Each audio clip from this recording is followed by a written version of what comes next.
नमस्कार साथियों, विद्या मंत्र चैनल में आपका हार्दिक स्वागत है। आज मैं आपको बताऊंगा कि 7th पे कमीशन में आपका जो पे फिक्सेशन होता है ऑन द प्रमोशन और वो कैसे होता है, ठीक है। और आपको कौन से ऑप्शन देने चाहिए कि लाइक जो हमारा पे फिक्सेशन है वो प्रमोशन के डेट ऑफ नेक्स्ट इंक्रीमेंट कराना चाहिए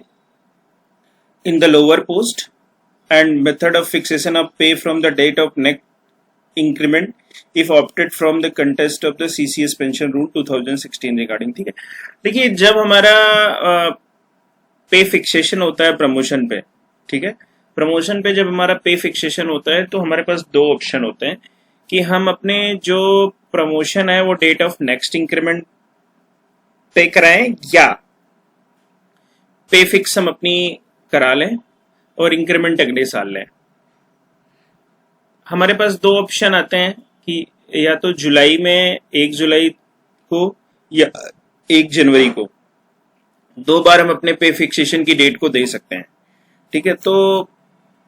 जो उसमें ministry of personnel public grievance and pension, ठीक है, जो डीओपीटी की गाइडलाइन है उसमें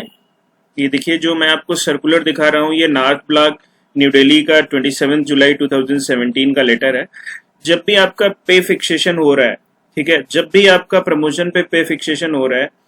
तो उसमें आपको कौन सा ऑप्शन सूटेबल पड़ेगा कि भाई डेट ऑफ नेक्स्ट इंक्रीमेंट पे आपको पे फिक्सेशन लेना है या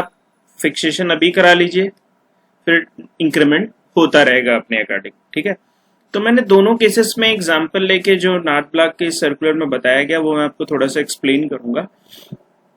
तो ये जो गाइडलाइंस आई हैं इन्हीं के अकॉर्डिंग आपका क्या कहते हैं यहाँ पे पूरा प्रमोशन गाइडलाइन होंगी। थोड़ा सा मैं इसको एक्सप्लेन कर देता हूँ कि जब 6th सीपीसी की रिपोर्ट थी तो जो पे फिक्सेशन होता था वो प्रोविजन में था फंडामेंटल रूल 22 फर्स्ट A1। ठीक है, जब 6th CPC I the first part of the 22 fundamental rule 22 first A1 was replaced by rule 13 of the CCS revise pension rule 2008। और ऐसे ही जो इम्प्लीमेंटेशन हुआ 7 CPC का, ठीक है, और उसमें CCS RP रूल 2016 आया। तो pay fixation on the promotion is regulated by the provision of rule 13 of the central civil services revise pay rules 2016। ये जो दो आए, ठीक है। तो अब मैं आपको यहाँ पे थोड़ा सा एक चीज बता देता हूँ कि जैसे भी हमारा जो प्रोविजन है फंडामेंटल रूल 22 फर्स्ट A1 में जो मेथडोलॉजी ऑफ फिक्सेशन है प्रमोशन पे वो responsibility of the greater importance, ठीक है। और गवर्नमेंट सर्वेंट के पास पे फिक्सेशन के from the date of next increment has been considered in this department. ठीक है, तो ये चीज आपको क्या कहते हैं यहाँ पे बताई गई। अब यहाँ पे उन्होंने देखो क्या क्या लिखा है कि जो फंडामेंटल रूल 22 फर्स्ट A1 है उसमें ये भी ऑप्शन बताया गया है कि आपको ये बताना होगा कि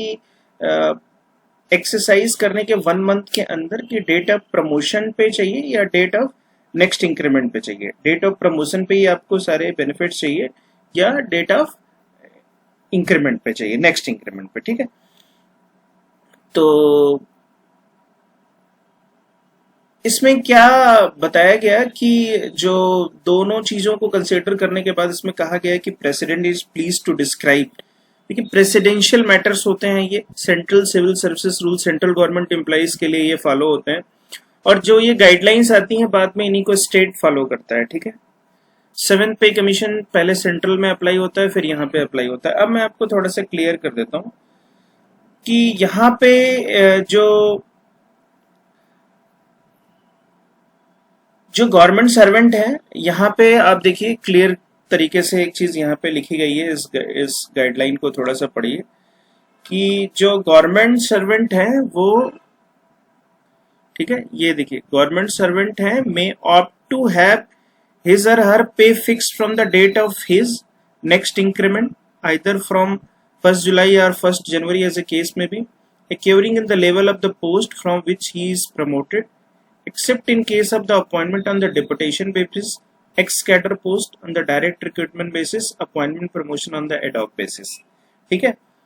तो यहाँ पे ये सारी चीजें आपको बताई गई हैं कि गवर्नमेंट सर्वेंट को may opt his pay fix from the date of his next increment, चाहे वो 1 जुलाई को आपका इंक्रीमेंट हो या 1 जनवरी को।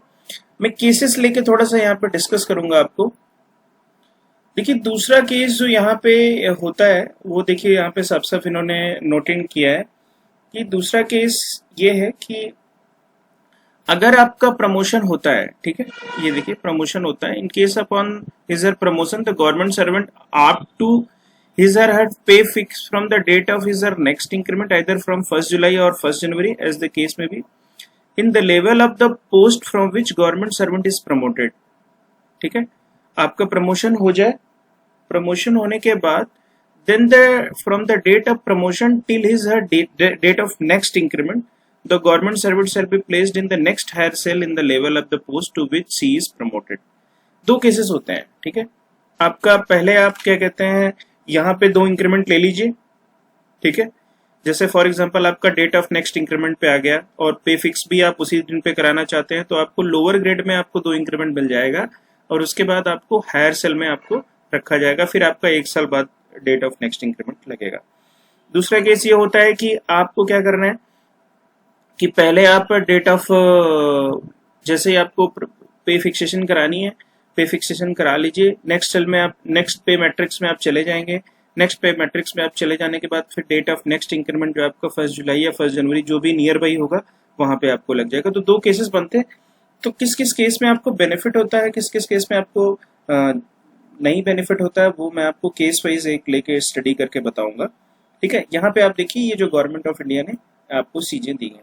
अब देखिए यहाँ पे जो केस इन्होंने डिस्कस किया है उसको थोड़ा सा देखिए। अब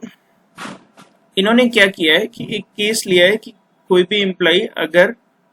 लेवल 4 पे मैट्रिक्स में 7th पे कमीशन में है, ठीक है,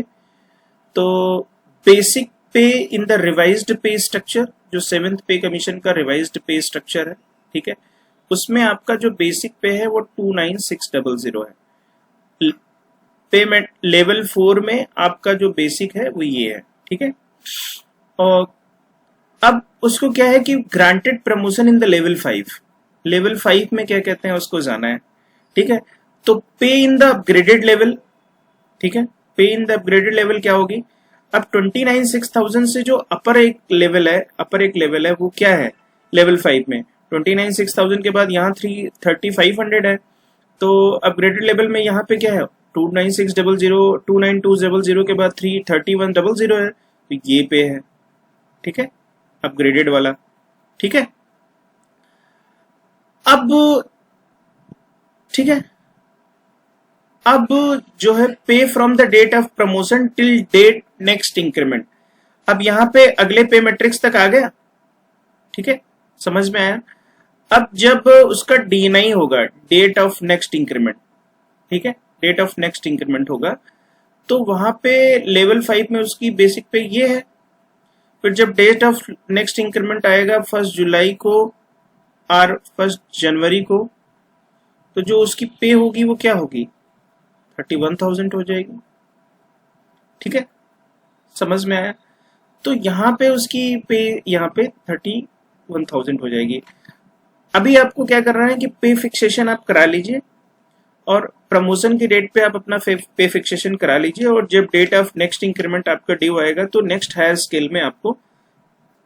क्या मिल जाएगा, आपको डेट ऑफ नेक्स्ट इंक्रीमेंट मिल जाएगा। अब देखिए दूसरा केस मैं आपसे डिस्कस करूंगा यहाँ पे।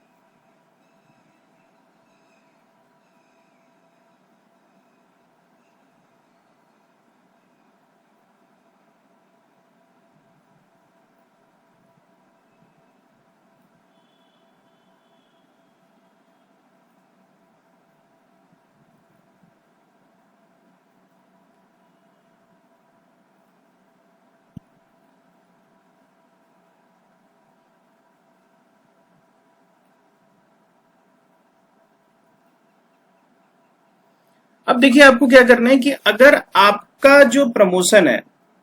ठीक है, प्रमोशन और pay fixation date of next increment की डेट पे आप कराना चाहते हैं, डेट ऑफ नेक्स्ट इंक्रीमेंट की डेट पे कराना चाहते हैं, तो देखिए यहाँ पे उन्होंने जो गाइडलाइन दी है, on date of next increment the level of the post to which government servant is promoted his or pay will be refixed and two increments one occurred on the account of annual increment, दो बार increment होता है, एक आपका मिलेगा one occurred on the account of annual increment and the second occurred on the account of the promotion, may be granted in level from which the government servant is promoted and shall be placed at a cell equal to figure so arrived, ठीक है, in the level of post to which he is promoted and no such cell is available in the level to which he is promoted shall be placed in the next higher cell in that level, ठीक है। इसमें भी देखिए case मैं आपको थोड़ा सा यहाँ पर डिस्कस करता हूँ। ये देखिए इसमें एम्प्लॉय ने क्या ऐसा ऑप्शन लिया है, मैं बताता हूँ कि अब उसका जो पे फिक्सेशन और प्रमोशन जो हो रहा है वो डेट नेक्स्ट इंक्रीमेंट की डेट पे ले रहा है, वो लेवल 4 में है, सेम बेसिक 29600 है और ग्रांटेड प्रमोशन इन लेवल 5, ठीक है, pay from the date of promotion till DNI 30, ठीक है, समझ में आया। अब आपको ये देखिए refixation on date of next increment, ठीक है, तो पे आफ्टर गिविंग टू इंक्रीमेंट, देखो ये था, अब उसको दो इंक्रीमेंट मिलेंगे, एक तो मिलेगा डेट ऑफ नेक्स्ट इंक्रीमेंट 29600 में तो 3500 में हो जाएगा, और उसके बाद एक प्रमोशन पे भी इंक्रीमेंट मिलेगा 31400 मिल जाएगा, दो इंक्रीमेंट मिलेगा। अब 31400 पे आपका जो ओल्ड पे मैट्रिक्स में बेसिक आ गया, तो जब आप नेक्स्ट हायर सेल में जाएंगे लेवल 5 में तो 31400 है नहीं, 31000 के बाद 31900 है, तो यहां नहीं आएगा, कहां आएगा, उसका बेसिक क्या हो जाएगा, अगर आप डेट ऑफ नेक्स्ट इंक्रीमेंट में ही बेसिक लेंगे तो उसका बेसिक क्या हो जाएगा 31900 हो जाएगा। तो पे in the upgraded level that is 31900, 31400 in the level 5, ठीक है। लेवल 5 में उसका क्या क्या था 31400, अब अभी कितना हो गया उसका 31900, और जब हम प्रीवियसली देख रहे थे तो देखिए उसका पे कहां पहुंचा 30100, ठीक है, यहां पे क्या मिला 30100, ठीक है। तो इस तरीके से आपका जो बेसिक्स होंगे वो इसका फर्क पड़ेगा, यहाँ पे जो उसका इंक्रीमेंट होगा 31000 होगा और वहां पे उसका जो बेसिक होगा वो ये होगा, ठीक है। तो इस तरीके से आपको बेनिफिट्स कहाँ पे मिल रहे हैं ये आपका एक केस में डिस्कस करके आपको बताऊंगा, एक अलग से केस देके। लेकिन जो डीओपीटी की जो गाइडलाइंस है, डीओपीटी की यही गाइडलाइन,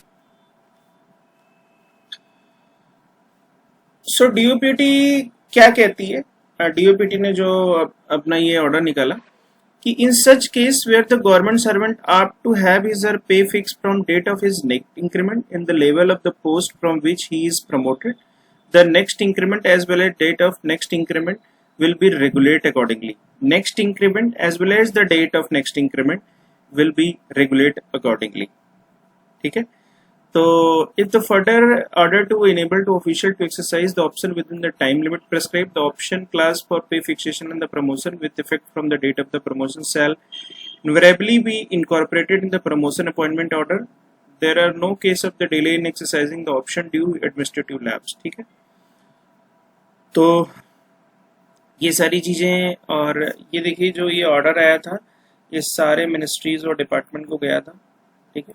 ये देखिए to all the ministries departments and सभी को गया था, तो यही गाइडलाइंस ये फॉलो हो रही है, ठीक है। नेक्स्ट हम आपको अपने सेकेंड वीडियो में ये बताएंगे कि कैसे ये सारी चीजें वर्क करती हैं, एक केस पूरा लेके बताएंगे कि आपको डेट ऑफ नेक्स्ट इंक्रीमेंट पे प्रमोशन लेने का फायदा है, पे फिक्सेशन का फायदा है, या पहले पे फिक्स करा दीजिए फिर इंक्रीमेंट लीजिए उसका बेनिफिट है। तो दोनों केस मैं आपसे डिस्कस करूंगा। तब तक के लिए जय हिंद, जय भारत। वीडियो अच्छा लगा हो तो मेरे चैनल को सब्सक्राइब कर दीजिएगा, लाइक कर दीजिएगा और इस इन्फॉर्मेशन को अपने साथियों के साथ शेयर कर दीजिएगा। जो भी सेंट्रल गवर्नमेंट या स्टेट गवर्नमेंट डिपार्टमेंट में वर्क कर रहे हैं,